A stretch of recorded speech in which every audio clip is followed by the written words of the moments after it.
Un anciano llora frente a una cruz abandonada, y algo milagroso sucede. Antes de comenzar, recuerda apoyar este mensaje dando me gusta y suscribiéndote.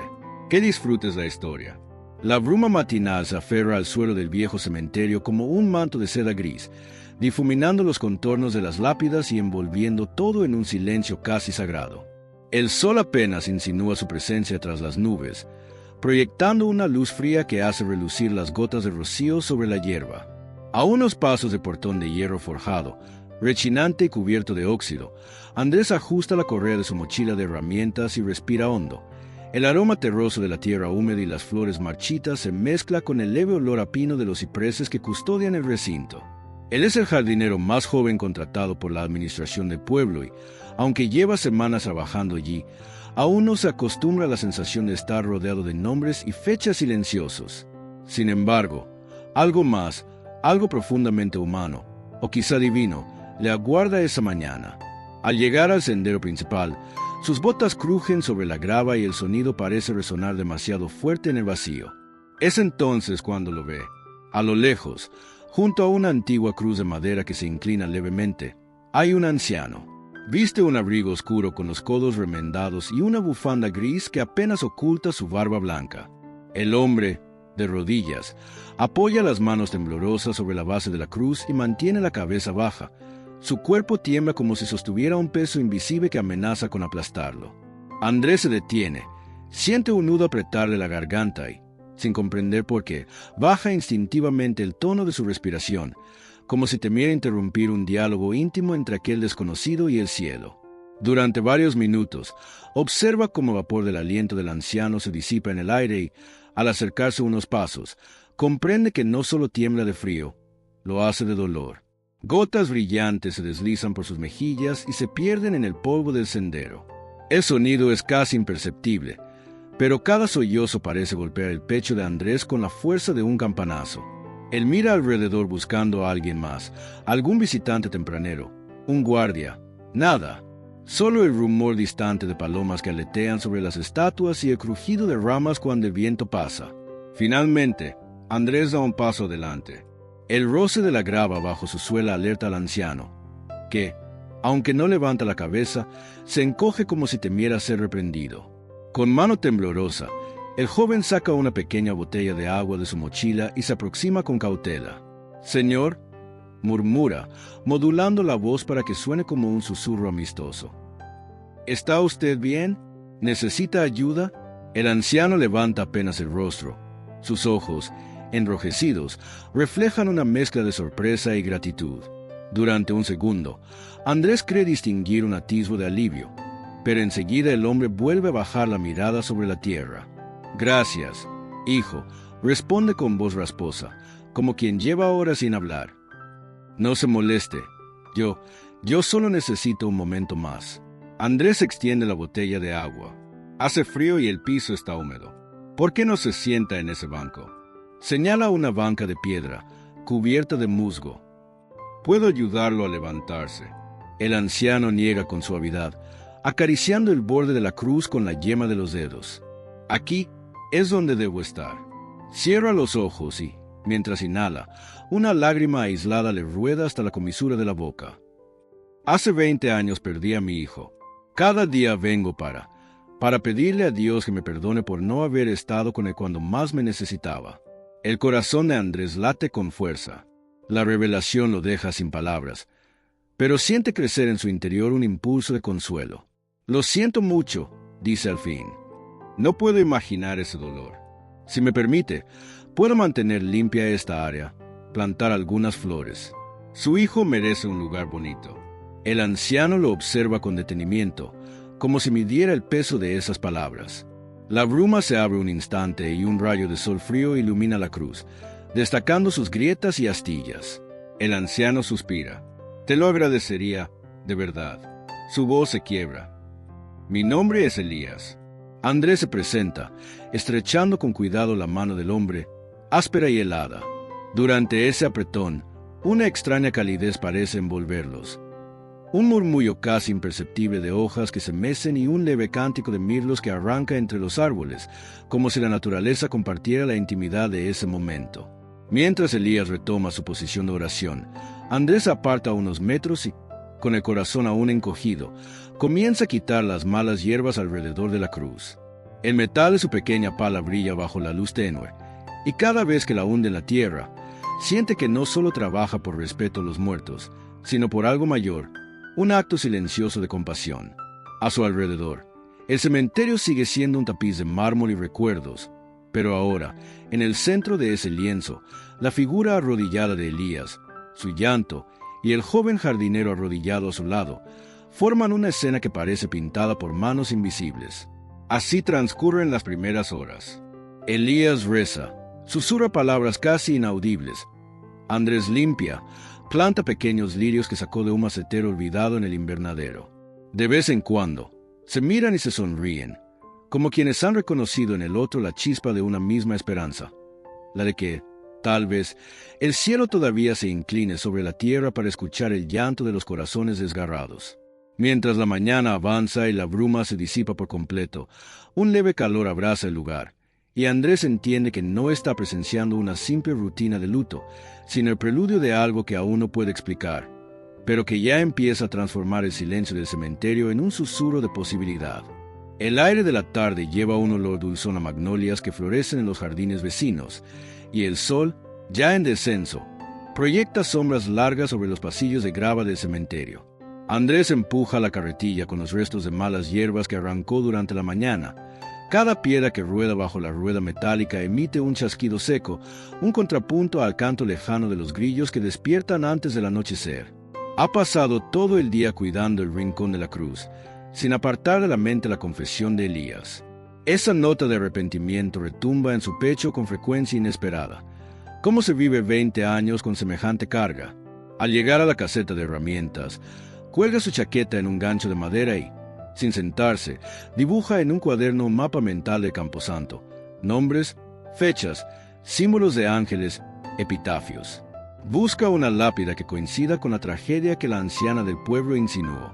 El crepúsculo tiñe el cielo de púrpura cuando la puerta cruje y entra doña Mercedes, la encargada de la administración, con su paso renqueante y su bastón adornado de cintas rosadas.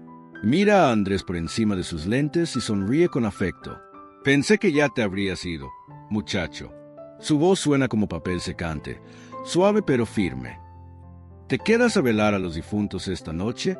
Andrés, algo cohibido, le muestra el cuaderno. Busco información sobre una sepultura especial. Explica. Un niño fallecido hace aproximadamente 20 años. ¿Podría ayudarme a encontrar el registro? Doña Mercedes frunce los labios, apoyando ambas manos en la empuñadura del bastón. Sus ojos se entornan con una mezcla de curiosidad y cautela. Tantos nombres y lágrimas en este lugar, susurra. Necesitaré algo más para orientarme.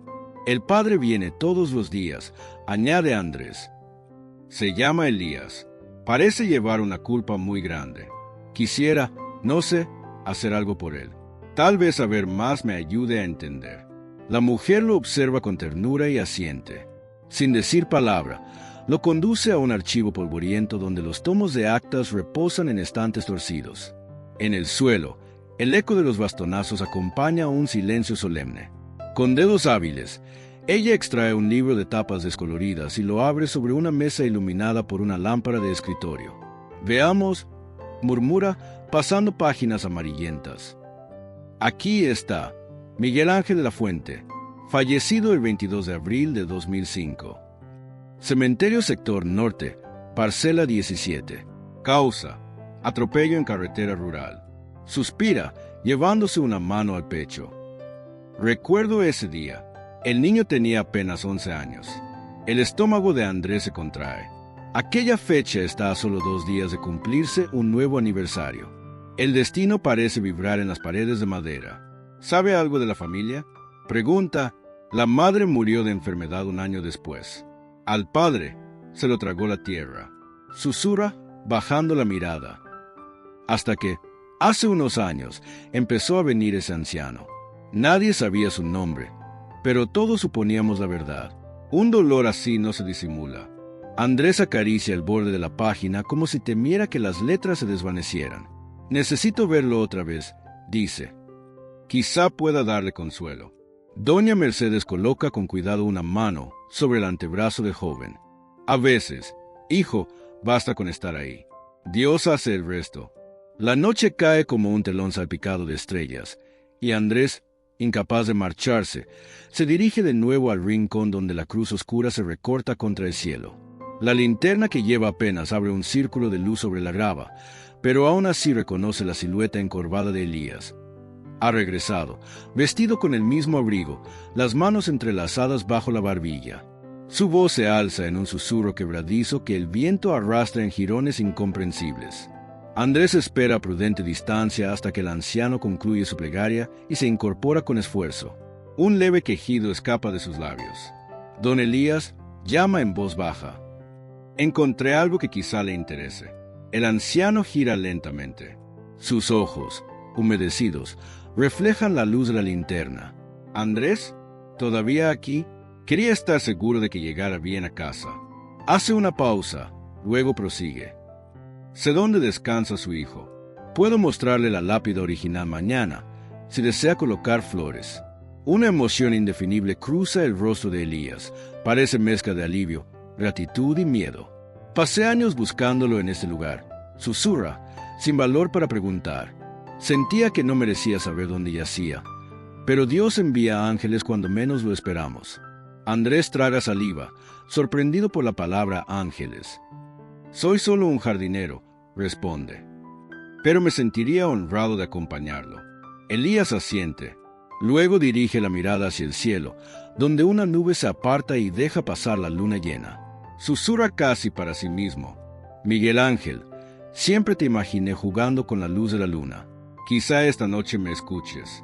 Andrés percibe un escalofrío cálido, si es que tal contradicción existe, recorrerle la espalda, como si una brisa suave le rozara la piel pese a la quietud nocturna. Sin saber qué decir, da un paso adelante y, con delicadeza, coloca su mano sobre el hombro del anciano. Elías, lejos de retraerse, deja escapar un sollozo y se apoya ligeramente en él. Gracias, hijo. Su voz es apenas un hilo. Mañana, entonces, caminan juntos hacia la salida. El portón rechina al abrirse. Cuando se cierra tras ellos, un gorrión nocturno canta desde un ciprés, notas breves que reverberan entre las tumbas.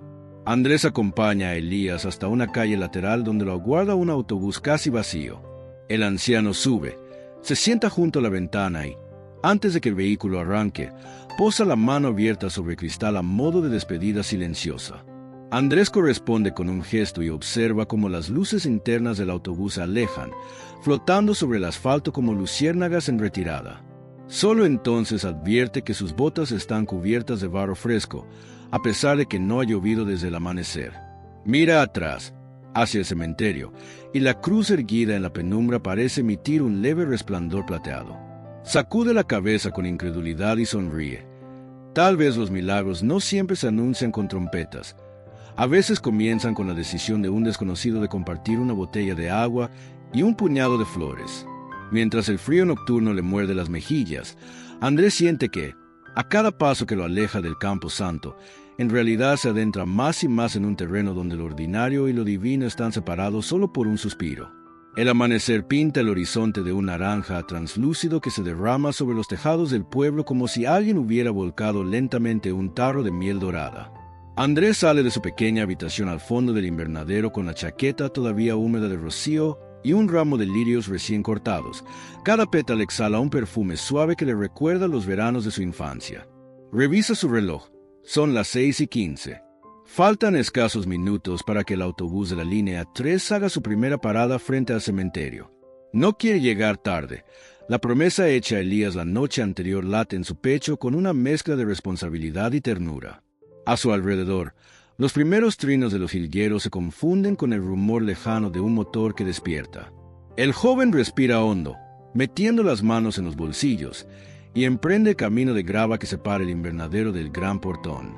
Al aproximarse, distingue la silueta reconocible del anciano al pie de la cruz inclinada, como una continuación natural del paisaje. Elías parece incluso más frágil que la víspera. La luz azulada del amanecer revela la palidez de su rostro y la leve humedad que empaña sus ojos. Sin embargo, Se pone en pie al ver a Andrés, y su sonrisa, pequeña pero genuina, ilumina la mañana más que la propia salida del sol. «Buenos días, hijo», saluda con voz baja mientras se ajusta la bufanda. «Pensé que llegarías después de que abrieran las oficinas». «No podía dejarle esperando», responde Andrés, ofreciendo el ramo.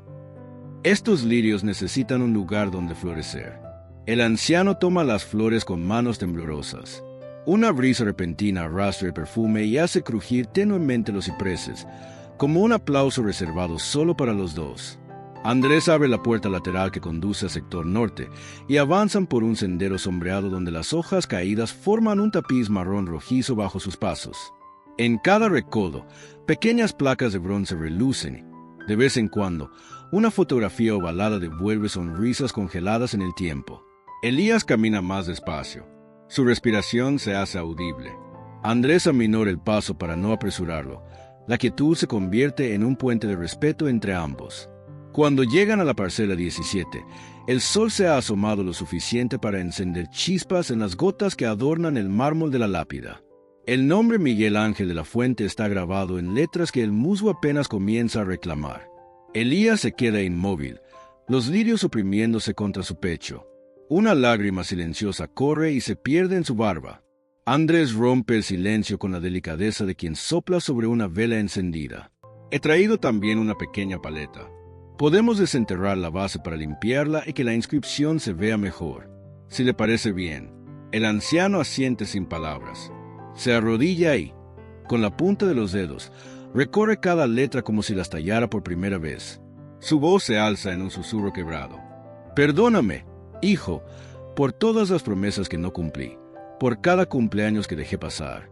Pensé que el trabajo y el orgullo eran más importantes que tus sueños de niño». Andrés clava la paleta en la tierra blanda, pero se detiene, incapaz de romper la intimidad del momento. Cientos de historias anónimas duermen bajo sus pies. Piensa, y sin embargo aquella es distinta. El cementerio entero parece contener el aliento, atento a esa plegaria de un corazón roto. Cuando Elías termina, coloca los lirios sobre la lápida, acomodándolos con un cuidado casi paterno, como si temiera despertar a su hijo. «¿Le gustaría que rezáramos juntos?», pregunta Andrés. El anciano levanta los ojos sorprendidos. Se limpia el rostro con el dorso de la mano y asiente. «Sería un honor». Se sientan sobre la hierba húmeda. Andrés entrelaza los dedos, los apoya sobre las rodillas y comienza a recitar el Salmo 23 con voz firme pero aterciopelada. Cada palabra, tejida de consuelo, se eleva en columnas invisibles. Elías escucha, repitiendo algunas frases en susurros. Al llegar a «Mi copa está rebosando». Las nubes se apartan y una de luz dorada cae justo sobre la tumba, arrancando destellos del mármol como diamantes fugaces. El anciano se estremece y, con un hilo de voz, añade espontáneamente: «Y aunque el dolor me persiga, tu perdón será mi refugio». Un leve temblor recorre el aire. Andrés siente la piel de los brazos erizarse y, al abrir los ojos, le parece ver, o quizá imaginar, que el ramo de lirios vibra con una vitalidad inexplicable, como si hubieran absorbido la luz recién llegada. Elías toma la mano del joven. Un gesto simple, pero que encierra todo el agradecimiento que las palabras no alcanzan a expresar. «No puedo pagar lo que haces por mí», dice con un susurro ahogado. «Pero Dios sí sabe recompensar los actos de bondad». Andrés responde con una sonrisa breve. «Quizá él ya lo hizo, permitiéndome estar aquí». Se pone en pie y ofrece su brazo. «¿Le gustaría que dejáramos una vela junto a la cruz? Hay poco viento esta mañana. Debería mantenerse encendida».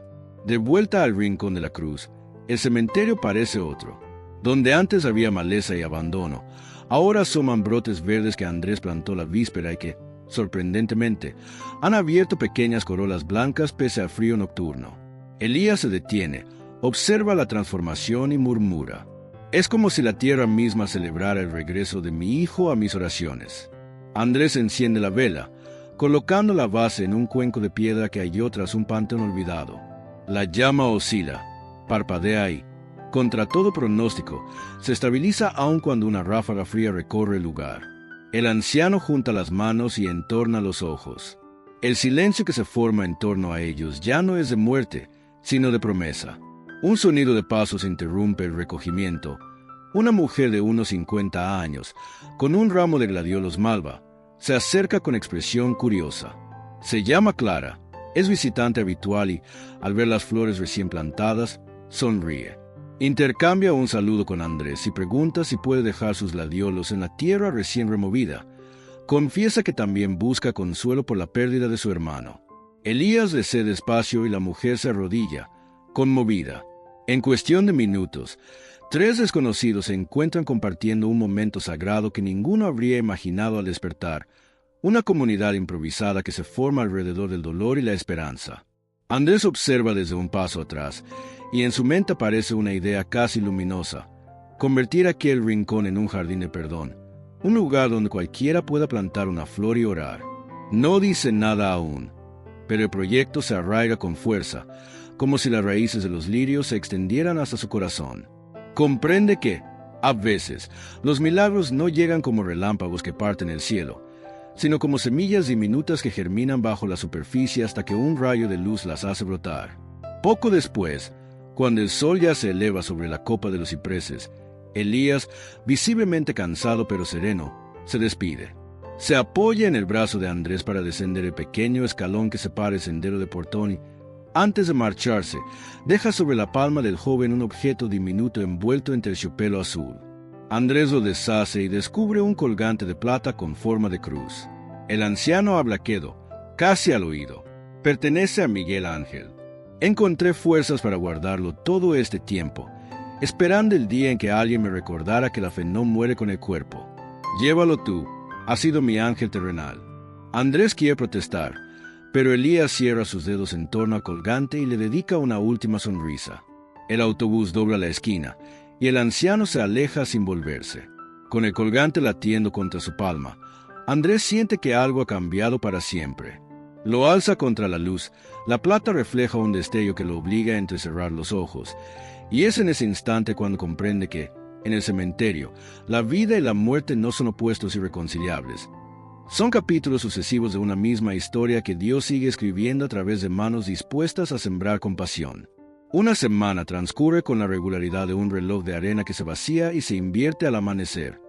Cada día Elías llega antes de que el sol supere los tejados, se inclina ante la tumba de Miguel Ángel y reza en voz baja, mientras Andrés, sin pronunciar compromisos formales, convierte aquel rincón en un vivero de vida nueva.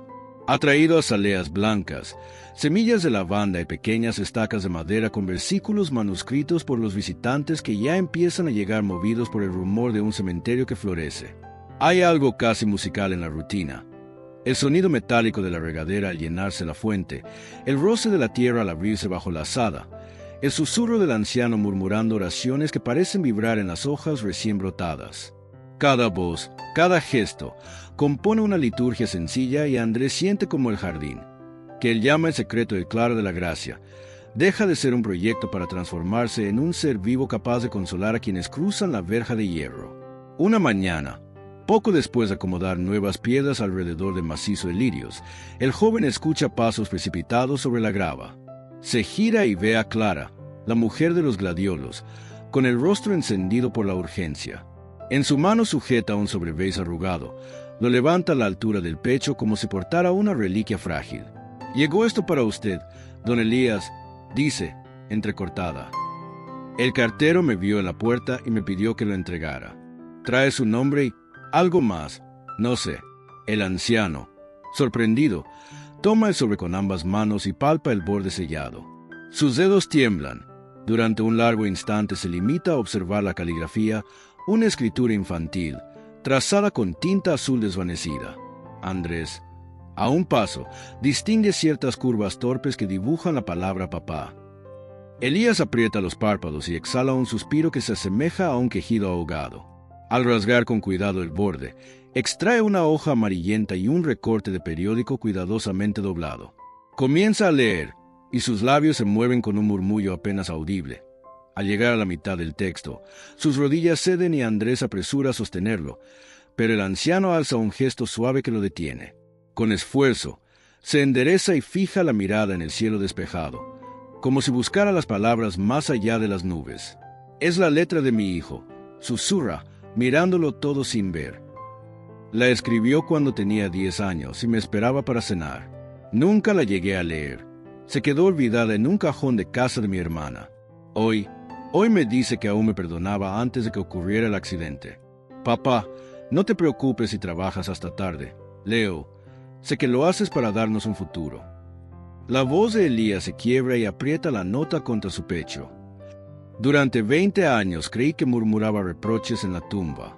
Y todo este tiempo me ofrecía consuelo.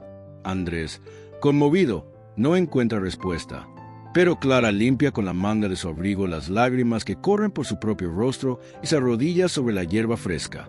Dios escogió el momento perfecto para devolverle esa carta. Dice, con voz ronca pero firme. Usted necesitaba leerla ahora, cuando su corazón ya podía sostener la paz sin romperse. El anciano se deja caer lentamente hasta apoyar ambas manos sobre la tierra removida, no en gesto de derrota, sino de gratitud. Se inclina hasta que su frente roza la inscripción de mármol y, entre sollozos, pronuncia un agradecimiento que brota como manantial. Palabras en aristas, transparentes, que ascienden en espirales invisibles y parecen perderse en la bóveda azul. Andrés siente un escalofrío recorrerle la espalda. No es frío ni miedo, sino una vibración antigua que resuma del silencio cuando se abre una puerta al misterio. De improviso, una ráfaga cálida, sorprendente en esa mañana templada, corre entre las lápidas, agitando las cintas de colores y las estacas con versículos recién clavadas. Las flores más frágiles, que deberían inclinarse, permanecen erguidas. La llama de una vela encendida la tarde anterior danza, mas no se apaga. Y aunque nadie habla, todos perciben que ese soplo es algo más que viento. Elías alza la carta para que la luz la atraviese y revele el recorte de prensa. Una pequeña columna que reseña la inauguración de un orfanato el próximo mes, dirigido por la parroquia local. El título proclama, Hogar Miguel Ángel, un lugar para brindar futuro a quienes perdieron su camino. Abajo, en letras más pequeñas, se lee que el proyecto aún necesita voluntarios que ofrezcan su tiempo y su oficio. El anciano ríe entre lágrimas, una risa leve que tiembla, y pasa el recorte a Andrés. ¿Lo ves? Dice, señalando el nombre del orfanato. Hay niños que necesitan un padre que no abandone otra vez. Acaricia la cruz de plata que ahora cuelga del cuello del joven.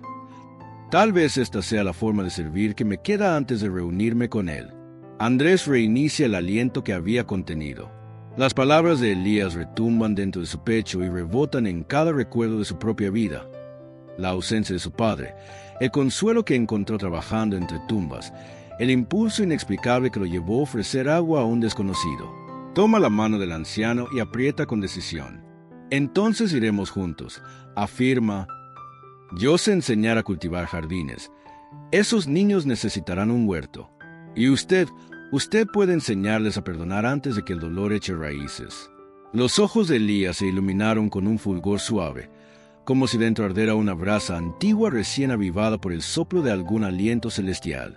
Entre las lápidas, algunas figuras se han detenido, llamadas por la curiosidad o la intuición de algo extraordinario. Observan en silencio la escena de un anciano que se pone en pie con la carta como estandarte. Clara, aún arrodillada, sonríe al cielo y deja que el ramo de gladiolos, antes destinado a su hermano, repose a los pies de la cruz. En ese mismo instante, un petirrojo rojizo se posa sobre la estaca principal y emite un trino agudo que rompe la quietud. Parecería un detalle nimio, pero cada presente lo interpreta como un aplauso del cielo. Al ver volar a petirrojo, Andrés cree comprender que los milagros no consisten en alterar las leyes del universo, sino en tocar el corazón humano con una caricia tan suave y certera que todo lo ordinario adquiere un brillo nuevo. Se encamina con Elías hacia la salida, dejando atrás el claro de la gracia convertido ya en santuario, y mientras caminan, el anciano cuenta sus planes: hablar con el párroco, ofrecer su pensión para comprar libros, quizá donar las herramientas que guarda en un cobertizo polvoriento. Andrés lo escucha y, sin darse cuenta, sonríe a pensar que esa misma tarde volverá para plantar un rosal junto a la tumba de Miguel Ángel. Cada rosa roja recordará a todos que la sangre del amor derramada en lágrimas puede regar una esperanza que no muere. Cuando cruzan el portón, el cementerio parece quedarse vibrando en un silencio fecundo, como si la tierra esperara el próximo latido de compasión para convertirlo en flor. La tarde siguiente, El campanario de la parroquia repicó con un vigor que parecía convocar a todo el pueblo, y Andrés llegó acompañado de Elías antes de que las sombras de los naranjos cubrieran el atrio empedrado.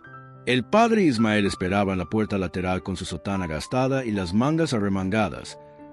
Había estado descargando costales de harina para la cocina comunitaria y su rostro brillaba con el lustre del trabajo honesto. Cuando vio al anciano, dejó las bolsas en el suelo como si apenas pesaran y se adelantó, sorprendiendo a Andrés al estrechar la mano de Elías con un afecto que parecía reservado a viejos amigos. «Así que usted es el visitante de la cruz», dijo el sacerdote, mirando los ojos grises del anciano. «Le he visto salir del cementerio cuando voy a dar la unción por la madrugada. No sabía su nombre, pero siempre rezaba por usted». Elías torció una sonrisa tímida y señaló el recorte de periódico que llevaba doblado en el bolsillo del abrigo. «Padre, vengo a ofrecer mis manos al hogar Miguel Ángel. Si aún necesitan voluntarios, aquí está uno, aunque tiemblen los dedos». Ismael lo llevó hasta un banco de madera bajo un pórtico donde el aire olía a cera y albahaca fresca. Andrés se sentó a su lado, aferrado a la pequeña cruz de plata que ya colgaba permanente sobre su pecho. Mientras tanto, llegó Clara con un cesto de panes calientes envueltos en paños floridos. Detrás de ella se asomaron dos viejos cuidadores del cementerio, una joven enfermera y otro puñado de vecinos atraídos por el rumor. En cuestión de minutos, aquel rincón del atrio se convirtió en un semicírculo expectante, como si una semilla de esperanza hubiera germinado bajo sus pies y todos quisieran ver la primera hoja asomar. El padre Ismael extendió sobre la mesa de roble unas láminas manchadas de tinta que mostraban los planos del orfanato, habitaciones pintadas de azul pálido, un comedor amplio, aulas diminutas y, al ver el croquis, el esbozo de un huerto rectangular en la parte posterior. «Aquí pensé en cultivar hortalizas para la cocina», explicó el sacerdote, «pero no tengo a nadie que sepa de suelos y semillas». Andrés sintió un cosquilleo recorrerle los brazos. «Yo puedo encargarme del huerto, padre». Y Elías miró al anciano con complicidad. «Podría contarnos historias mientras trabajamos. ¿Qué le parece?» El anciano se enderezó, animado por el murmullo de aprobación que recorrió el grupo. «Puedo enseñar a los niños a injertar rosales», respondió. Miguel Ángel soñaba tener un jardín cuando creciera. Tal vez, si aprenden a cuidar algo vivo, aprenderán que la vida también los cuida a ellos. La enfermera dio un paso adelante. «Yo pasaré cada semana para revisar su salud y vacunar a los pequeños», ofreció con un entusiasmo que encendió los ojos del sacerdote. «Y Clara puede dirigir la cocina». La mujer de los gladiolos levantó el cesto de panes en señal de compromiso. «Harina tengo de sobra. Fenicediga», dijo, arrancando risas que resonaron en las bóvedas de piedra como campanas repicando al unísono. Parecía que todo estaba decidido, pero faltaba el obstáculo que pone a prueba la determinación de los llamados. A los pocos minutos, un hombre corpulento con chaleco y corbata gris apareció por la calle principal. Era Víctor Mena, representante del ayuntamiento, conocido por su recelo hacia los proyectos de caridad poco rentables. Traía en la mano una carpeta de documentos y en el rostro una expresión de fastidio. Sin pedir permiso, se plantó ante el grupo. «Padre Ismael», gruñó, «he revisado las solicitudes. Su orfanato no cumple aún los requisitos de seguridad. Necesitan rejas nuevas, extinguidores y certificados médicos de sus voluntarios. Sin eso, no obtendrán licencia para abrir». Un silencio tenso nubló el ambiente como una nube cargada de tormenta. Andrés sintió un latido acelerado en la sien. Clara frunció los labios. Elías bajó la mirada, acariciando la orilla de la carta de su hijo como si buscara coraje en el papel. El sacerdote, sin embargo, no se inmutó. Alzó las manos con serenidad y echó un vistazo al pequeño rebaño de voluntarios. «Si es cuestión de seguridad, la construiremos con nuestras propias manos», dijo. «Y si hace falta dinero, moveremos cielo y tierra. Dios jamás abandona a los huérfanos». Víctor masculló algo y se retiró, pero no sin lanzar una última mirada incrédula. En aquellos ojos se leía la sospecha de que, pese a las trabas, aquella gente continuaría hasta el final. Cuando su figura se perdió calle abajo, Ismael rompió el silencio. «Mañana levantaremos un vallado provisional. Quien pueda traer herramientas será bienvenido. Y el domingo, después de misa, venderemos pan y flores para comprar los extinguidores». No dejaremos que la burocracia apague una llama que Dios encendió. Esa noche, mientras la parroquia quedaba atrás y las calles se teñían de ámbar bajo los faroles, Andrés acompañó a Elías hasta la parada del autobús. El anciano caminaba más erguido que nunca, como si cada paso se apoyara en una fuerza inesperada. De repente se detuvo y posó la mano en el hombro de su joven amigo. Durante años pedí a Dios una señal de que mi hijo me perdonaba, musitó, mirando el vapor que escapaba de su aliento. Hoy, en esas voces dispuestas a construir un hogar, escuché más que una señal. Escuché su risa. Andrés apretó con delicadeza la mano de Elías y, sin palabras, señaló el cielo despejado donde Orión dominaba con su cinturón brillante, 3 estrellas alineadas como la promesa de un camino claro. El anciano siguió la dirección de su dedo y, por un instante, parecieron 2 niños conversando sobre constelaciones. El autobús llegó, abriendo sus puertas con un siseo. El anciano subió y, antes de sentarse, alzó la carta de su hijo como quien sostiene un faro. Cuando el vehículo se alejó, Andrés se quedó bajo el farol, sintiendo la brisa removerle el cabello. Metió la mano en el bolsillo y notó la cruz de plata palpitar contra su pecho, latido tras latido, como si marcara un compás destinado a guiar cada paso hacia el día en que el hogar Miguel Ángel abriría sus puertas. No sabía cómo reunirían el dinero ni cuántas leyes tendrían que sortear, pero por primera vez entendió que la fe no es un refugio donde esconder el miedo, sino una potencia que lo empuja a uno a construir trincheras de esperanza en medio de la intemperie. Con ese pensamiento, emprendió el camino de vuelta al cementerio. Había que regar los lirios antes de que amaneciera de nuevo y plantar, como quien oculta un tesoro bajo tierra, las primeras semillas de lavanda que perfumarían la historia por venir. La ciudad amaneció con un bullicio inusual. El tañido de las campanas ya no llamaba solo a la misa, anunciaba la primera feria solidaria para el futuro hogar Miguel Ángel. Ante la parroquia, mesas de tablones rebosaban de pan recién horneado, ramos de gladiolos y azucenas, y decenas de macetas de lavanda que Andrés había cuidado con esmero. A la sombra espesa de los naranjos, Clara repartía lazos morados entre los voluntarios para atar cada bolsa de pan, un lazo por cada oración. Repetía con sonrisa amplia. Un trío de guitarras interpretaba himnos populares mientras el padre Ismael bendecía los puestos y recordaba a los curiosos que cada moneda levantaría paredes para niños sin hogar. Doña Mercedes, la administradora del cementerio, dejó una sortija de oro en la gran hucha de barro. Un panadero regaló 3 sacos de harina. 2 estudiantes de arquitectura ofrecieron dibujar los planos finales sin cobrar un peso.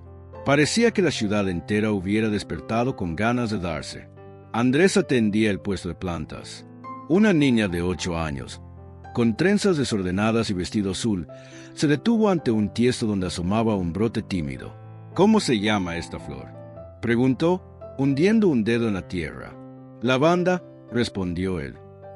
«Si la cuidas, olerá a cielo cada vez que sople el viento». La pequeña depositó 2 monedas relucientes en su mano. «Es para mi abuela. Dice que la lavanda espanta las pesadillas». Mientras envolvía la maceta en papel craft, Andrés comprendió que aquella feria era algo más que recaudación. Era un acto colectivo de ternura en tierra cansada. A media mañana apareció Víctor Mena, sin chaleco ni corbata, solo una camisa remangada. Caminó entre los puestos y se detuvo ante Elías, que lijaba maderos para un vallado. «¿Pretende que esta cerca convenza a un inspector?», preguntó, alzando una tabla. «No intento impresionar a nadie», respondió el anciano. «Solo deseo que los niños que lleguen aquí se sientan seguros». El funcionario cerró la boca, giró hacia Andrés y murmuró: «Para cerrar la calle durante la obra necesitan permiso. Si mañana traen un plan, veré qué puedo hacer». Se marchó sin esperar respuesta, dejando flotando la duda de si había ofrecido ayuda o lanzado otro obstáculo. Aún así, la brisa que agitó los manteles pareció llevarse parte de la desconfianza. Tras la misa, el atrio se convirtió en un océano de voces. El coro entonó «Alabaré», y las palmas de decenas de vecinos marcaron el ritmo. En medio del canto, una joven subió al pequeño estrado y tomó el micrófono con manos temblorosas. «Crecí en un orfanato», dijo conteniendo las lágrimas. «Un voluntario me enseñó a leer la Biblia y entendí que Dios no abandona a sus hijos. Hoy soy maestra. Quiero que otros niños reciban la misma oportunidad». Sacó un sobre y lo dejó en la mesa de donativos. Era su sueldo íntegro. Durante un segundo reinó el asombro. Luego el aplauso estalló como trueno. Andrés sintió como el suelo vibraba bajo sus botas. Elías se secó los ojos con su pañuelo. Clara alzó los brazos como quien abraza la alegría que llena la plaza. Al caer la tarde las mesas estaban vacías y la hucha de barro rebosaba. Doña Mercedes apuntó la suma final y anunció que habían duplicado lo necesario para rejas, extinguidores y certificados médicos. El padre Ismael, con voz quebrada, dio gracias. Al pronunciar la palabra gracias, los pájaros de campanario alzaron el vuelo y dibujaron espirales doradas bajo el sol poniente. Andrés ayudó a Elías a sentarse junto a la fuente. El anciano acarició la carta de Miguel Ángel que guardaba en el bolsillo y susurró: «Hoy escuché a mi hijo en cada moneda que cayó sobre la mesa. Él soñó con un jardín. Nosotros estamos sembrando uno donde antes solo había dolor». El joven levantó la pequeña cruz de plata hacia la luz dorada. El destello incendió las gotas que salpicaban la fuente y, sin necesidad de palabras, ambos entendieron que Dios estaba rubricando con luz lo que ellos habían escrito con manos temblorosas. La noche envolvía ya la ciudad cuando Andrés regresó al cementerio para regar los lirios. Junto a la tumba de Miguel Ángel descubrió un cartel nuevo, recién barnizado: «Los que siembran con lágrimas cosecharán con cánticos». No llevaba firma. Al tocar la madera pulida, sintió su corazón latir con una fuerza que le erizó la piel. Levantó la vista. La constelación de Orión brillaba con nitidez, como si señalara un camino. Allí, bajo las estrellas, comprendió que la historia que un día narraría no sería la de un anciano llorando ante una cruz abandonada, sino la de un pueblo entero respondiendo a ese llanto con un coro de manos extendidas. Cerró los ojos, aspiró el perfume de la lavanda recién plantada y, mientras el viento susurraba entre los cipreses, prometió en voz queda: «No dejaremos que la esperanza vuelva a marchitarse». El alba trajo un cielo de cobre sembrado de nubes tenues, como brasas apagadas que todavía guardaban calor. Andrés llegó temprano al solar donde levantarían el hogar Miguel Ángel. El permiso municipal había sido concedido con la condición de colocar un vallado seguro antes de que cayera la semana, y faltaban apenas 4 días. Mientras extendía la cinta para delimitar la obra, se preguntó cuántos pasos había dado desde que ofreció Elías un simple vaso de agua. Ahora sostenía en las manos un sueño colectivo que ya no cabía en un solo corazón. Sacó la cruz de plata que pendía de su cuello y acarició metal para aquietar sus latidos. El primer camión de grava apareció con un bufido y se detuvo levantando polvo. Del asiento de conductor descendió Víctor Mena, sin traje ni papeles, solo botas gastadas y una gorra publicitaria. Levantó la puerta trasera del volquete y, al ver el asombro de Andrés, sonrió con torpeza. «Imposible conseguir presupuesto para cemento en tan poco tiempo», dijo, rascándose la nuca, «pero la municipalidad aprobó que depositáramos la primera carga de base sin costo». Andrés sintió el impulso de abrazarlo, pero se limitó a estrecharle la mano. El funcionario se apartó con prisa, murmurando que aún debía tramitar certificados, aunque en su mirada se adivinaba un orgullo callado. Tras él llegaron furgonetas con tablas, sacos de cal, cubos de pintura y, lo más inesperado, un pequeño tractor conducido por Clara, quien detuvo el motor entre carcajadas y declaró que la panadería de su hermano había organizado una rifa para alquilar la maquinaria. Doña Mercedes apareció con una garrafa de mate cocido y 2 docenas de rosquillas. Los estudiantes de arquitectura, sin quitarse los cascos, trazaron con cal futuras zanjas de cimiento. La enfermera jubilada tomó medidas para un dispensario que ocuparía la esquina más luminosa. Cada gesto tejido junto al siguiente formaba una malla invisible que sostenía el proyecto como si no pudiera caer. A media mañana Elías llegó apoyado en su bastón, pero caminaba con paso firme, el rostro iluminado por una determinación nueva. Traía bajo el brazo un cuaderno viejo de tapas duras. Pidió a Andrés que reuniera a los voluntarios, abrió el libro y mostró varias páginas cubiertas con los dibujos de Miguel Ángel. Eran esbozos infantiles de un patio con rosales, un columpio de madera y una fuente donde peces naranjas saltaban en círculos. Cuando el anciano habló, su voz tembló, no de tristeza, sino de júbilo contenido. «Mi hijo soñaba con un lugar así», explicó. «Hoy ustedes pueden darle forma. Si algún día los niños que vengan aquí riegan estas flores, Miguel Ángel reirá con ellos». Las manos de los presentes se alzaron entre aplausos y palmas chocando contra palmas. El sonido resonó en los muros vecinos, despertó a los gorriones y pareció sacudir las hojas de un plátano cercano. Elías entregó a Clara un paquete de semillas de rosal y a los arquitectos un dibujo de columpio, luego se acercó a Andrés. «Cuando el jardín esté terminado», susurró, «plantaré yo mismo el primer rosal. Así sellaré mi promesa». Trabajaron hasta que el sol cayó a plomo. Andrés dirigía la cuadrilla que cavaba las zanjas. El sudor le corría por la espalda y la tierra olía a hierro húmedo. Víctor trajo botellas de agua y, sin darse importancia, se colocó al extremo de la cuerda para tirar del vallado. En un momento, el hombre que había sido símbolo de burocracia se convirtió en uno más entre los que empujaban. Por la tarde aparecieron dos jóvenes carpinteros migrantes, Amos y Santiago, que ofrecieron construir el columpio de los planos. No hablaban mucho castellano. Aún así, sus manos se entendieron con los tablones como si obedecieran un idioma superior. Cerca del ocaso, el padre Ismael se presentó con un altavoz portátil y una canción suave de cuna resonó entre las columnas de polvo. Invitó a todos a un breve descanso.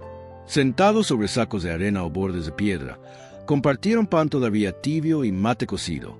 La música envolvía el cansancio y lo convertía en gratitud. Andrés miró a su alrededor. Víctor riendo con Clara, los estudiantes señalando una viga y midiendo ángulos invisibles, doña Mercedes contando chistes viejos que hacían llorar de risa a los jóvenes, Elías contemplando el terreno, los ojos húmedos de luz. En ese instante, el jardinero comprendió que el hogar no empezaría a existir al culminar la obra. Llevaba existiendo desde que cada uno puso su don sobre la mesa. Cuando la primera estrella se encendió sobre el techo de la parroquia, las lámparas portátiles iluminaron la faena final. Clavar las estacas del vallado. Andrés y Elías compartieron el martillo, turnándose golpe tras golpe. Cada sonido metálico era una sílaba de una oración no pronunciada. Al enterrar la última estaca, el anciano apoyó la mano en el hombro del joven y la dejó allí mientras recuperaban el aliento. «Este martillar», dijo, «no retumba en mis oídos, retumba en el cielo. Porque cada golpe recuerda que el amor nunca llegó tarde. Llegó justo a tiempo de salvarme». Andrés sonrió sin poder hablar. En su pecho, la cruz de plata se había calentado con el sudor y latía contra el corazón. Levantó la vista. La constelación de Orión brillaba de nuevo, acompañada ahora por Venus, fulgurante al oeste, como una lámpara que alguien encendiera para indicar que el camino estaba despejado. A su alrededor, los voluntarios aplaudieron cuando el padre Ismael proclamó que el terreno quedaba oficialmente consagrado para el servicio de los pequeños. La jornada terminó con un silencio reverente. Uno a uno, los camiones y la furgoneta se marcharon. Los últimos en abandonar el solar fueron Andrés y Elías. Se detuvieron a la entrada, donde la cerca recién clavada olía a madera viva. El anciano pasó los dedos por el borde superior, tanteando cada astilla como si leyera un texto en relieve. «¿Escuchas?», preguntó al fin. «¿Qué cosa?», dijo Andrés, aguzando el oído. «El canto de los niños que aún no han llegado». Sonrió. «Se anuncia en el viento, igual que las campanas anunciaron esta jornada». El jardinero entrelazó los dedos con los del anciano un instante, como un nieto sostiene la mano del abuelo antes de cruzar la calle. Luego caminaron despacio hacia la parada del autobús. El cielo se había oscurecido del todo y un coro lejano de ranas marcaba el compás de la noche. Cuando subió, Elías se giró, levantó el cuaderno de Miguel Ángel y lo sacudió ligeramente, como quien promete volver mañana con nuevas páginas por escribir. El autobús partió y, en sus ventanillas, las farolas reflejaron un destello que duró apenas un segundo, pero bastó para que Andrés creyera ver un rostro infantil sonriendo desde el interior, justo al lado de Elías. No sabía si era ilusión, polvo en los ojos o un prodigio. Lo cierto es que sintió una ligereza en el pecho que disipó todo cansancio. Regresó andando al cementerio. El cartel con el versículo seguía allí, oliendo a barniz y promesa. Regó los lirios, tocó con el dorso de la mano la tierra húmeda y cerró los ojos. El murmullo de los cipreses le recordó que Dios escribe versos invisibles en cada brisa. Se incorporó, guardó el martillo en la caseta y, antes de apagar la luz, contempló el solar en penumbra. En su mente vio el futuro. Paredes blancas, ventanas abiertas, risas rebotando en los pasillos, rosales trepando por celosías. En el centro, un anciano contando historias a niños que ya no tendrían miedo de la noche. Mientras cerraba el candado, su voz resonó suave, casi un suspiro. «Mañana daré forma al columpio, Miguel Ángel. Lo prometo». El sol apenas despuntaba cuando un olor punzante a resina fresca impregnó la calle que conducía al solar. Andrés cargaba tablones recién hijados.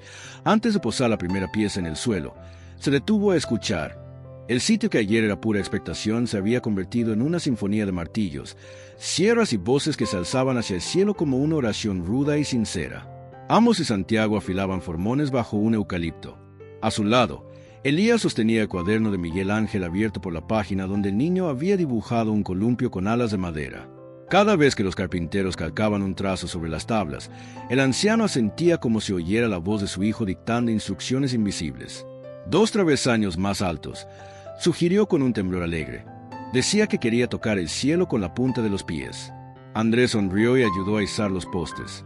El esfuerzo le tensaba los hombros, pero imaginar a los niños volando allí bastaba para darle fuerzas. Víctor aparecía empujando una carretilla llena de sacos de cemento. Su camisa estaba empapada de sudor y polvo, y no quedaba rastro del funcionario severo que citaba reglamentos. Sin levantar la voz preguntó dónde podía vaciar la mezcla. Clara le ofreció agua. Él la aceptó con un gesto agradecido que, para su sorpresa, provocó un aplauso espontáneo entre los voluntarios. A mediodía las zanjas estaban hormigonadas y el armazón de columpio se erguía desnudo bajo un cielo que se había vuelto gris. Elías palpó la madera con recelo. «Ese color no es de nube de verano», murmuró, mirando el horizonte. Un viento áspero barrió la obra. Los planos que discutían los estudiantes se alzaron como palomas asustadas. Un relámpago rasgó el firmamento. El trueno retumbó sobre los tejados. Andrés alzó la voz. «Aseguren la estructura. Guarden la herramienta bajo la lona grande». La respuesta fue instantánea. Manos y voces se entrelazaron mientras Amos y Santiago fijaban contravientos improvisados. Víctor y Clara protegían los sacos. Doña Mercedes clavaba su bastón en la grava para no caer. Elías, empecinado, se negó a refugiarse hasta comprobar cada perno. Un tablón giró en el aire como una ala rota y estuvo a punto de golpearlo. Andrés lo apartó de un tirón. «Viejo terco», resopló, entre risas nerviosas. «No voy a dejar que un pedazo de pino arruine tu estreno como constructor». Gatearon hasta una caseta sin paredes. El aguacero estalló con violencia, convirtiendo el suelo en barro espeso que olía a tierra recién nacida. Dentro se apiñaron 30 almas jadeantes. El padre Ismael alzó la voz, suave pero clara. «Parece que Dios nos pregunta si esta casa puede nacer aún en medio de la tormenta». El trueno apagó sus palabras, pero no el eco que dejó en los pechos. Elías aferró la mano de Andrés. La cruz de plata estaba tibia. El jardinero empezó a murmurar el Salmo 91. Una a una, las voces se unieron hasta que el refugio vibró con un canto que rivalizaba con el tambor de la lluvia. Menos de una hora después las nubes se abrieron. El sol poniente encendía las gotas como diamantes efímeros y el columpio seguía de pie, erguido, desafiando al cielo aún encapotado. Elías soltó un sollozo que era mitad risa, mitad llanto. Clara señaló al este. Un arco iris doble abrazaba la obra como una cúpula imposible. Amos, con barro hasta las rodillas, murmuró algo en su lengua y alzó los brazos. Víctor se quitó la gorra, la apretó entre las manos y se acercó al anciano. «Cuando era niño», confesó, «soñé con un columpio así, pero mi padre decía que jugar era perder el tiempo. Quizá por eso me escondí tras los reglamentos, para no sentirme otra vez un niño sin permiso». Elías lo miró con ternura fatigada. «Hoy, muchacho, acabas de concederte ese permiso». Víctor tragó saliva y alzó los brazos hacia el arco iris, como empujando el cielo. Andrés golpeó suavemente la base del poste, ni un milímetro de holgura. Comprendió que la tormenta había sido el primer examen del hogar y lo había superado. Miró sus manos cubiertas de astillas. Jamás le parecieron tan dignas. El padre Ismael pidió silencio. Bajo el fulgor anaranjado pronunció una bendición breve. Cualquiera habría jurado que, al decir amén, el arco iris intensificó su brillo. Elías alzó el cuaderno y la brisa volvió una página. Apareció un huerto repleto de hileras de lavanda. Andrés rió. Aún olía el perfume azul de sus plantas y supo exactamente qué sembrar al pie del columpio. Al caer la noche, caminaban en silencio hacia la parroquia, empapados y exultantes. El barro se secaba en los pantalones, pero la sensación de haber vencido juntos a algo más grande que un temporal seguía palpitando. Andrés se detuvo. Sacó un puñado de clavos salvados de la tormenta y los dejó caer en la hucha como campanadas de metal. En el cristal de la farola próxima vio el destello de la cruz y comprendió que cada pequeño gesto, un clavo, una tabla, Una voz. Era nota indispensable a la partitura que Dios componía. Cuando llegó al cementerio, la luna alta hacía brillar las lápidas como espejos mates. Sobre el suelo, los lirios blancos habían perdido pétalos que la lluvia había arrancado. Parecían alas. Se arrodilló junto a la cruz inclinada que había dado origen a todo y alzó uno de esos pétalos a la luz. Tenía forma de ala y humedad de lágrima. Sonrió, cerró los ojos y susurró al viento. «Vuela, Miguel Ángel. Hoy tu columpio tocó el cielo por ti». La madrugada siguiente trajo humedades nuevas. Ocre de tierra revolvida, resina húmeda que escapaba de los postes recién anclados y un ligero perfume de lavanda que las macetas, todavía sin plantar, exhalaban como promesa. Andrés llegó antes que nadie. La tormenta había barrido la obra, pero también la había pulido. El columpio parecía una catedral sencilla al centro del solar, y las huellas de las botas marcadas en el barro lembraban las cicatrices de una batalla boa peleada. Encendió la pequeña radio que Clara Deixara sobre un saco de arena. La voz ronca de un locutor nocturno susurró un himno viejo, y, en cuanto melodía subía, Andrés tomó decisado de comenzar a sembrar el huerto de lavanda justo aquel amanecer, aunque fuera solo. Cavó la primera zanja cuando las estrellas aún agonizaban, y cada palada que levantaba le hacía pensar en Miguel Ángel corriendo entre hileras púrpuras, agitando los brazos como alas. Para asombro suyo, no estuvo solo por mucho tiempo. Antes de que el cielo aclarara del todo llegó Amos, cargando un termo de café turbio que sabía ahogar. Después apareció Clara con un ramo de girasoles, para que el sol se acostumbre a brillar aquí dentro, dijo riendo. Y por último Elías, paso lento pero firme, empuñando un pequeño bolso con herramientas de jardinería que pertenecieran a su hijo. Se arrodilló junto a Andrés, metió los dedos en la tierra y suspiró con un temblor que no era de fatiga sino de plenitud. Los estudiantes de arquitectura arribaron con baldes de pintura cal que olía a caliza y limón. Las paredes interiores, apenas un esqueleto de tabiques, comenzaron a vestirse de blanco. Entre brochazo y brochazo, uno de ellos confesó que pintaba la habitación donde dormirá su hermana, huérfana desde hace 3 meses. Otro, con los ojos vidriosos, explicó que deseaba llenar de color los días grises que él mismo había vivido en un hogar de acogida. Así, cada trazo se volvió testimonio silencioso. Víctor apareció conduciendo una furgoneta cedida por el municipio, repleta de colchones y literas desmontadas. Apenas estacionó, repartió guantes y se puso a descargar sin que nadie lo mandara. Doña Mercedes, más menuda que un pájaro, surgió con una caja metálica llena de manguillos de bronce. Habían sido lámparas en desuso del ayuntamiento, ahora pulidas por ella para iluminar los pasillos del orfanato. Entre bromas, los voluntarios las colgaron del techo mientras el padre Ismael recitaba, de memoria, la parábola de la lámpara puesta en lo alto para alumbrar a todos los de la casa. Un poco después de mediodía, el rechinar de frenos anunció la llegada del inspector de obras. No era Víctor, sino un ingeniero alto, bigote recortado y carpeta volumosa bajo el brazo. Se llamaba Lorenzo Robles y llevaba reputación de severo. Su sola presencia oscureció el ánimo de los presentes igual que una nube imprevista. Recorrió el edificio con ojos de halcón, golpeó con los nudillos cada viga, midió holguras, hizo preguntas técnicas que descolocaron a más de uno. Al final, en el centro del comedor, todavía sin ventanas, levantó la voz. Faltan rociadores contra incendio y una línea secundaria de evacuación. Sin eso no puedo autorizar la apertura. Un silencio pesado cayó sobre las paredes. Víctor dio un paso al frente, dispuesto a interceder, pero Lorenzo alzó la mano sin mirarlo. No me pidan excepciones, añadió. La normativa existe para proteger vidas. Mientras hablaba, sus ojos se posaron en el cuaderno que Elías sostenía contra el pecho. El anciano acababa de llegar con un puñado de semillas de rosal y escuchaba la conversación sin entender del todo. El inspector frunció el ceño, como si la portada ilustrada del cuaderno le resultara dolorosamente familiar. Dio un par de pasos, tomó aire y dijo, ya con un hilo de voz distinto, ¿puedo ver ese dibujo? Titubeante, Elías lo abrió en la página del columpio. Lorenzo tragó saliva. Sus manos temblaron antes de acariciar el papel. «Mi hija», murmuró. «Mi hija Lucía dibujaba columpios así antes de...» Se interrumpió y cerró los ojos. «Antes de que la perdiéramos en un incendio doméstico. Tenía 8 años. Nadie respiró. El viento que entraba por los vanos sin vidrios agitó la hoja, haciendo que el columpio pareciera balancearse sobre el papel. El inspector pasó el dedo por el lápiz infantil, luego se enjugó una lágrima rápida. «Perdóneme», Dijo, no pretendo ser obstáculo, pero prometí que no permitiría otro lugar inseguro para un niño. Andrés respiró hondo y habló con la calma que aprendiera del padre Ismael. Entonces ayúdenos. Díganos qué falta exactamente y encontraremos la forma. Este hogar nació del luto y del perdón. Hemos vencido tormentas y reglamentos. Venceremos un presupuesto. El silencio se rompió cuando Clara alzó un sobre amarillo. La rifa de la panadería recaudó más de lo que esperábamos. No es millones, pero es un inicio.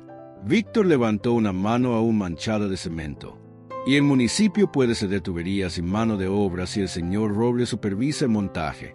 Los estudiantes ofrecieron hacer el plano de evacuación esa misma noche. Amos y Santiago prometieron construir salidas de emergencia de madera tratada. El padre Ismael aseguró que la parroquia donaría extintores.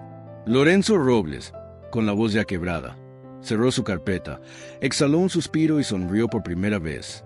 «Acepto», dijo, «pero trabajaré codo a codo con ustedes. Será mi homenaje a Lucía». La tarde se transformó en un torbellino de listas, cálculos y apretones de mano. Elías seguía sujetando las semillas sin soltarlas.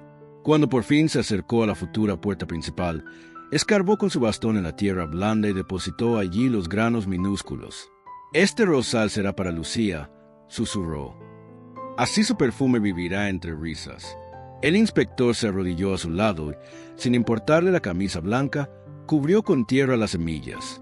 El anciano apoyó la mano cansada sobre el hombro del hombre más joven. En sus ojos no había reproche, solo un reflejo de aquel arco iris doble que horas antes había bendecido la obra inconclusa. Cuando el sol se puso, un fulgor oblicuo pintó las paredes blancas de naranja y las lámparas de bronce devolvieron destellos tibios. Andrés, exhausto, se recargó en el columpio terminado. La madera crujió con la brisa, como aceptando el peso de un futuro niño que aún no tenía nombre. Miró alrededor. Elías conversaba con Lorenzo. Clara repartía pan dulce a los arquitectos. Víctor ajustaba la muñequera vendada de un voluntario. El padre Ismael daba gracias en silencio con la mirada fija en el cielo limpio. El jardinero pensó que el hogar ya palpitaba, aunque faltaran muros y papeles. Palpitaba en cada persona que aceptaba compartir su grieta. Esa noche, ya solo en el cementerio, Andrés encontró el cartel de madera iluminado por la luna. Bajo el versículo alguien había añadido, con caligrafía firme: «Los que vigilan la llama no duermen en vano». Reconoció la letra sobria de Lorenzo Robles. Sonrió, deslizó la cruz de plata entre los dedos y la besó. Luego, con un susurro que el viento llevó hasta los cipreses, prometió que, mientras quedara un clavo por clavar, el hogar Miguel Ángel seguiría creciendo igual que la lavanda, contra el frío, perfumando la noche, recordando a todos que el amor se hace casa cuando encuentra un corazón dispuesto a abrir la puerta. La semana que siguió pareció comprimirse en un único latido, entre el amanecer y el crepúsculo, o tal vez entre el primer y último martillazo. Nadie lograba distinguir fronteras nítidas. El solar se transformó en un organismo vivo, respirando al ritmo do golpe dos pregos e do chiar das polias. Cada pessoa, orgao indispensável para que esse corpo de sonos de cimento crescesse mais centímetro a cada dia. Na segunda-feira, às 5 em ponto, Lorenzo Robles apareceu como seu capacete laranja e 2 caminhões cheios de tubulacos de ferro galvanizado. Anotou medicos, distribuiu croquis, explicou como desviar a linha principal de água sem ferir o antigo encanamento municipal e, em seguida, meteu-se debaixo do piso de madeira, atirando fagulhas de solda que faiscavam como constelacos privadas. Andrés entendeu, olhando aquele homem de bigode coberto de fuligem, que nem todos os heróis usam capas, alguns sustentam tochas que iluminam a própria culpa até transformá-la em combustível para futuros alheios. Na terca, o pátio interior, ainda o retângulo de terra nua, começou a ganhar forma de jardim. Clara plantou a primeira linha de lavandas enquanto recitava, entre dentes, o Salmo 23. Amos e Santiago ergueram uma pérgola de madeira clara cuja sombra parecia já guardar murmúrios infantis.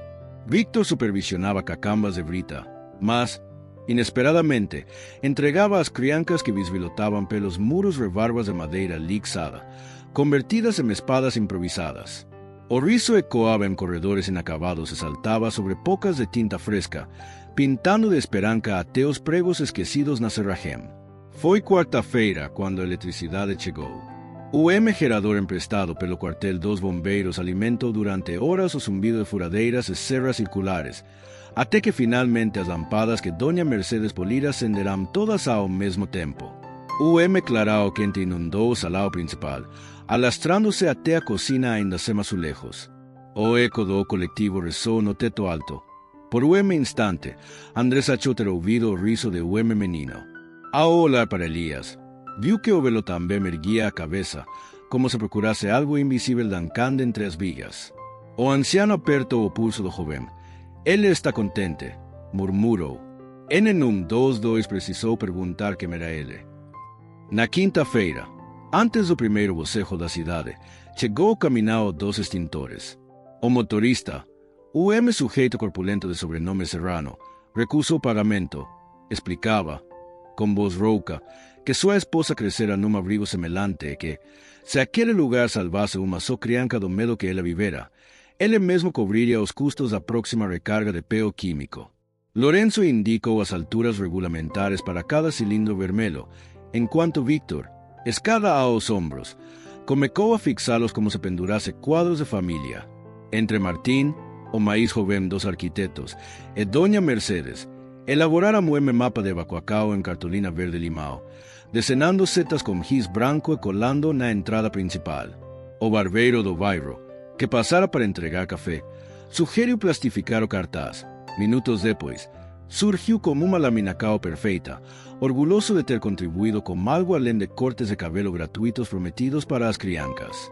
Chegou a sexta-feira, porém, carregada de silêncio denso, quase reverente, pois seria o dia da inspecção final.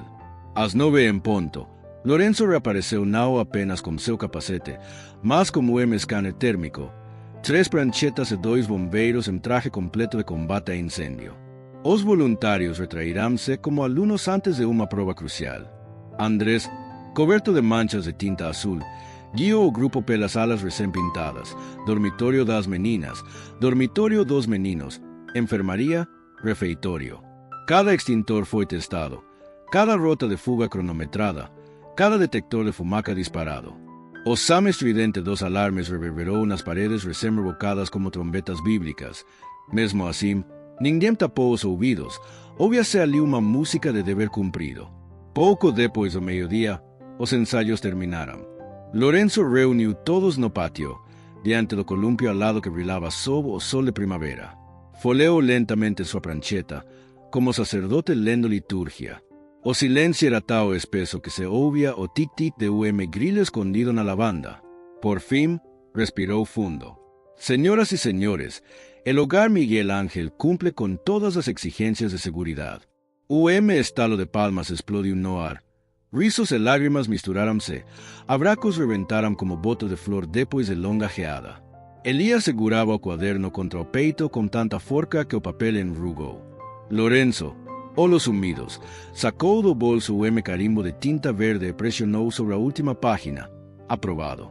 Depois, entregou ao ancião. Aquele selo parecia brilhar mais que o arco-íris da semana anterior. Entretanto, antes que a celebração escalasse a euforia, uma caminhoneta branca entrou pelo portal. Do lado da porta aliase Serviço de Proteção Infantil. De las, descerão 2 assistentes sociais com semblantes cansados, mais gentes. Atrás de las, 3 crianças, 2 meninos de 6 e 7 anos e uma menina de 4, observavam o pátio como que mencara o continente novo. Vestiam roupas doadas, carregavam mochilas desbotadas e uma incerteza enorme nos olhos. O silêncio reverente caiu de novo. O padre Ismael, tomando a dianteira, cumprimentou as mulheres e, após breve conversa, voltou-se aos voluntários. Amigos, não esperávamos que o primeiro acolhimento acontecesse tão rápido, mas a necessidade não pede licença. Elías pareceu encolher e crescer ao mesmo tempo. Seus joelhos vacilaram, mas seus ombros endireitaram-se. Aproximou-se devagar, ajoelhou-se diante da pequena e estendeu a mão. A menina segurou-a com desconfiança, mas não a soltou. Então, com voz rouca, o ancião falou: "Bienvenida a casa."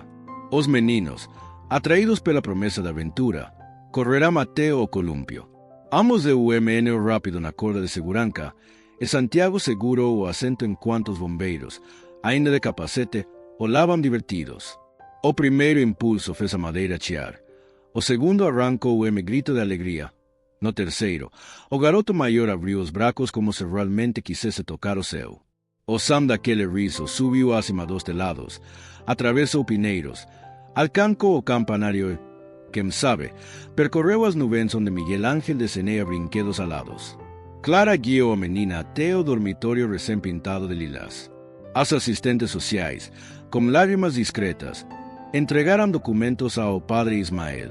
Víctor, que raramente se permitia mocao, enxugou o sue, ou seriam lágrimas, como a manga suja de calorias Lorenzo, desviándose para não ser notado, ajoelhou-se ao lado do rosal plantado 2 dias antes.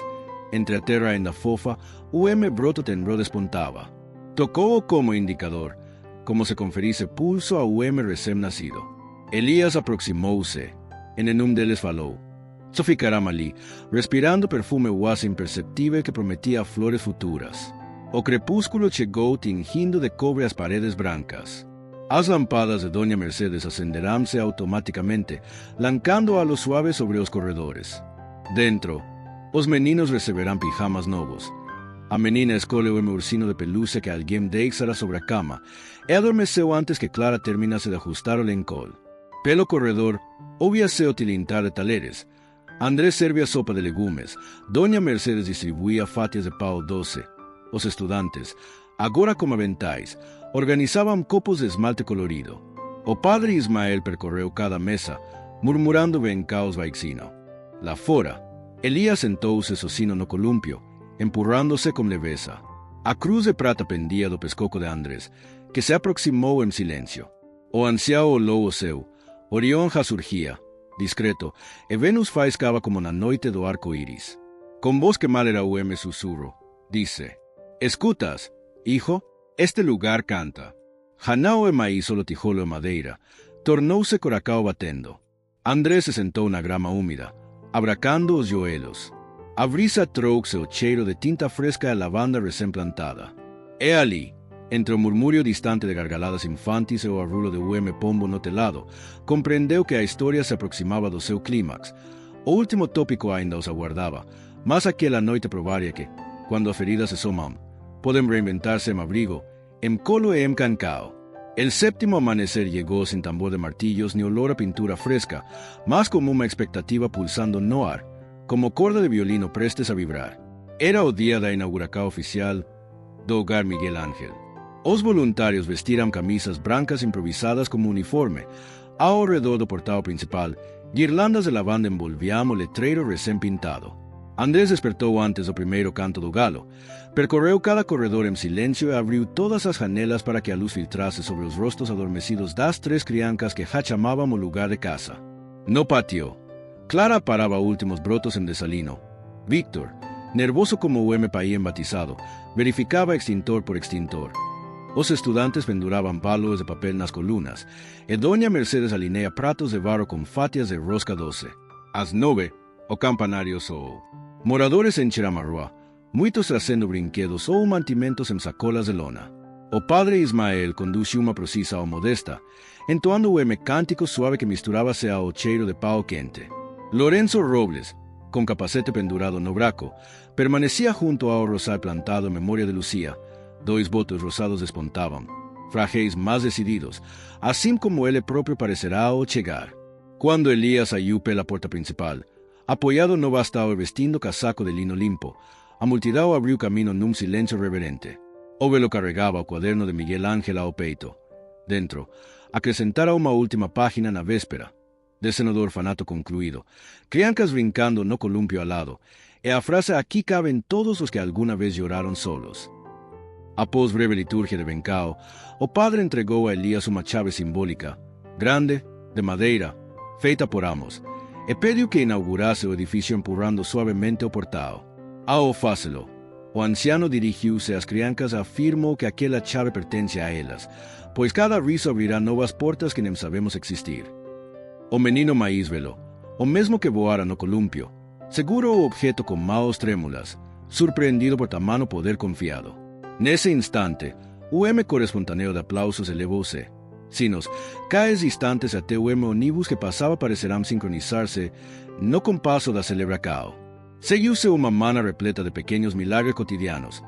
A menina, antes tímida, distribuiu pétalas de lavanda aos visitantes. Os bombeiros ensinaram a apagar chamas simbólicas feitas de pano. Clara liderou roda de cancoes. Víctor Pinto no mura palavra bienvenidos em letras gordas e tortas, mas absolutamente alegres. À sombra do columpio, Lorenzo explicava a jovens curiosos como soldar tubos em faíscas, enquanto Elias observava tudo sentado num banco recém-barnizado. Seus olhos brilhavam como se refletissem dois sóis. O no seu, o outro no coracao. Andrés aproximou-se trazendo o prato de sopa. O velo sorriu, mas recusou com gesto suave. Hoy me alimento de esto que escucho, disse, apontando o coro de gargaladas. Como sol já alto, Elias ergueu-se e pediu atenção de todos. Falou sem microfone, porém cada palavra navegou nítida entre os tijolos recém-pintados. Confessou seu passado de ausência, agradeceu o perdão que recebera e declarou que entregava o quaderno de Miguel Ángel à diretoria do orfanato para que jamais faltassem histórias. Depois, segurando a mão do menino Maísvelo, encaminhou-se ao Pedro Rosale. Diante de todos, fincou na terra a pequena cruz de prata que fora de seu filho. Aqui quedará, para lembrar que el amor plantado uma vez não muere, sussurrou. Houve quem chorasse sem pudor. Outros fizeram silêncio, como que assiste ao nascimento de algo sagrado. À tarde, quando as últimas visitas partiram e as crianças dormiam a cesta, Andrés encontrou Elias sentado sob a pérgola. O rosto do Velotina soara paz. Os olhos, semicerrados, fitavam o céu claro onde Vênus ainda não brilhava, mas já era presentida. Andrés sentou-se ao lado, encostando a cabeça no ombro dele. Falaram pouco, partilharam, sobretudo, o silêncio cheio de gratidão. Quando o sinodastre esbadalou, o anciano apertou o braço do jovem, confiou o bastão e murmurou: "Cuida de nosso jardim." Então reclinou-se e, sem alarde, adormeceu. O médico, chamado às pressas, confirmou que o coração de Elias cessara de bater tão serenamente quanto vivia desde que encontrara perdão.